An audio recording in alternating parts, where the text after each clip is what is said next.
চিন্তাভাবনা করে শিক্ষার্থীরা যে আন্দোলন সংগ্রাম করেছে তার একেবারে এখন শেষ পর্যায়ে সম্পর্কে আমরা যদি একটু আপনাদেরকে ধারণা দিই, অর্থাৎ এখন প্রায় রাত ১২টা ১১টা ১১:৩০টার কাছাকাছি ঘড়িতে।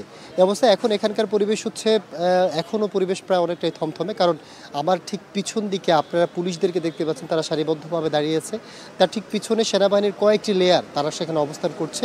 এবং আমরা যেটি দেখেছি সন্ধ্যা নাগাদ, অর্থাৎ একেবারে সন্ধ্যার দিকে এসে পুলিশ আন্দোলনকারীদের যেভাবে এখান থেকে সরিয়ে দিয়েছেন ককটেল সাউন্ড গ্রেনেড নিক্ষেপের মাধ্যমে, এবং তারা যেভাবে তাদেরকে ছত্রভঙ্গ করেছেন প্রায় 4টি লেয়ারে, সেই পরিস্থিতির পর আমরা দেখলাম যে প্রায় 10টা কি 10:30টার পর এইখানে আবার কিছু আন্দোলনকারীরা জড়ো হতে চেয়েছিলেন এবং তারা এখানে কিছু ইটফাটকেল নিক্ষেপ করেছিলেন। তবে পুলিশের অবস্থানের কারণে এখানে সেই পরিবেশটি আসলে গড়ে ওঠেনি। এখন ঠিক রাত 11টা 11:30 নাগাদ এখানকার পরিবেশ হচ্ছে একেবারেই এখনও থমথমে। তবে পুলিশ, সেনাবাহিনী, বিজিবি, র্যাবের যে একটি অবস্থান, তারা জায়গাটি আসলে নিয়ন্ত্রণে পুরোপুরি নিচ্ছে বললেই চলে। আমরা যেমনটি দেখলাম যে আজকে 17 তারিখ শেখ হাসিনার যে রায়টি মূলত প্রায় 3টা কি 3:30 নাগাদ দিয়েছিল, কিন্তু আন্দোলনকারীরা তারা একেবারে প্রায় 12টার পর থেকেই এই জায়গাটি, অর্থাৎ ধানমন্ডি 32 গুঁড়িয়ে দেওয়ার যে পরিকল্পনা করে তারা এখানে এসেছিলেন, তাদের যে এখানে অবস্থানটি, সে অবস্থানে এক পর্যায়ে আমরা দেখলাম যে সারাদিন তারা পুলিশের সাথে ধাওয়া পাল্টা ধাওয়া, পুলিশ তাদের উপর ককটেল সাউন্ড গ্রেনেড নিক্ষেপ থেকে শুরু করে টিয়ার শেল নিক্ষেপ, এবং এক পর্যায়ে আমরা বিকালে এখানে টিয়ার শেলের কারণে যে ধোঁয়ার কুণ্ডুলি দেখতে পেয়েছি, সেই পরিস্থিতিও শিক্ষার্থীরা আসলে এখান থেকে, অর্থাৎ আন্দোলনরত জনতারা এখান থেকে সরে যাননি। এক পর্যায়ে আমরা সন্ধ্যা নাগাদ দেখলাম তাদের একটি অবস্থান, সেই আমরা দেখলাম যে মিরপুরের যে রোডটি, এই রোডে 2টা আলাদা আলাদা ভাগে তারা এখানে অবস্থান করছিলেন, এবং এক পর্যায়ে সন্ধ্যার দিকে পুলিশের সাথে তাদের কিছু বাকবিতণ্ড হয় বলতে গেলে। তারা তাদেরকে বোঝানোর চেষ্টা করে এবং আন্দোলনকারীদের হয়তো সরে যাওয়ার জন্য তারা সেখানে জানান, কিন্তু তারা সেখান থেকে সরে যায়নি। তারা 32-এর দিকে যাবেন, বুলডোজার দিয়ে 32কে গুড়িয়ে দেবেন এমন পরিকল্পনা হয়তো তাদের ছিল।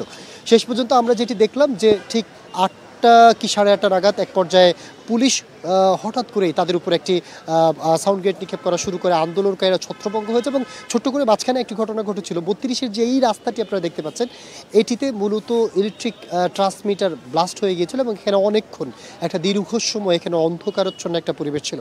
এরপরই কিছুক্ষণ পর এই জায়গাটিতে যান চলাচল কিছুটা স্বাভাবিক হয়ে যায় এবং স্বাভাবিকতার পরেই পুলিশ সাউন্ড গ্রেনেড নিক্ষেপ করে, এবং সাউন্ড গ্রেনেড নিক্ষেপের এক পর্যায়ে যারা আন্দোলনরত ছিলেন তারা প্রায় চতুর্মুখী ছত্রভঙ্গ হয়ে যান। এবং আমরা পুরো জায়গাটিতে আপনাদেরকে দেখানোর চেষ্টা করেছি যে শিক্ষার্থীরা কীভাবে ছত্রভঙ্গ হচ্ছেন, পুলিশ তাদেরকে কীভাবে ধরছেন। পুলিশ মূলত একেবারে আমরা দেখলাম ল্যাভেট পর্যন্ত, ঢাকা কলেজ পর্যন্ত, সেই পর্যন্ত তারা তাদের অভিযান পরিচালনা করেন। তারা অলিতে গলিতে প্রবেশ করেন এবং সেখান থেকে যেই শিক্ষার্থী ছিলেন, যে আন্দোলনকারীরা যাদেরকে পেয়েছেন তাদেরকে তারা ধরেন, অনেককে তারা বেধড় পিটিয়েছেন, এবং আমরা ঢাকা কলেজের অনেকেও তাদেরকে ধরে পুলিশকে পিটাতে দেখেছি। তারা ভেবেছিলেন তারা আন্দোলনের সাথে সমর্থনে আছেন, সেখানে তারা অবস্থান করেছিলেন।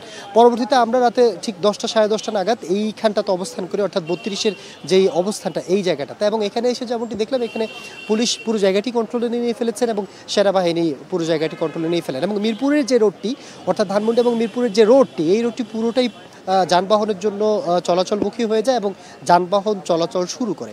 এবং পুলিশ এই জায়গাটি নিয়ন্ত্রণ নেওয়ার পর তার কিছু নাগাদ পর কয়েকটি ইটফাটকেল যদিও নিক্ষেপ হয়, এখন পর্যন্ত অর্থাৎ রাত প্রায় 11:30 বাজে এই পর্যন্ত এখানে এসে এখানকার পরিস্থিতি হচ্ছে পুরোপুরি স্বাভাবিক।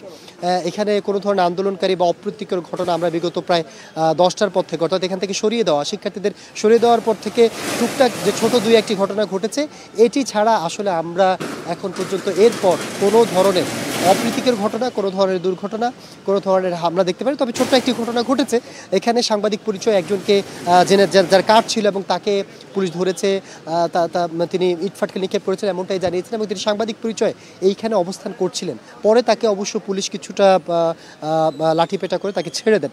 এই ছাড়া এখানে আসলে আর কোনো ধরনের ঘটনা ঘটেনি। এই ছিল রাত ঠিক 11:30টায় ধানমন্ডি 32 এবং এই জায়গার সর্বশেষ পরিস্থিতি।